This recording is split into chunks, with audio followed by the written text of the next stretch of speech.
lâu dương ban một đó là ấy bạc tròn lại nhá anh mà cái sum kia thì mới bài chân anh nhá bài chân đấy nó con cố nè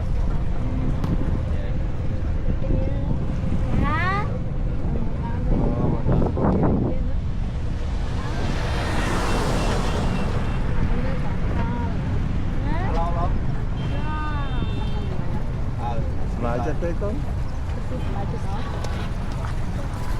anh đi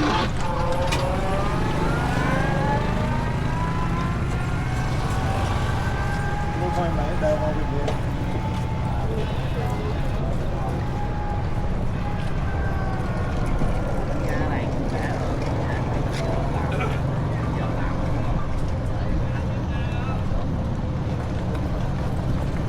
em đâu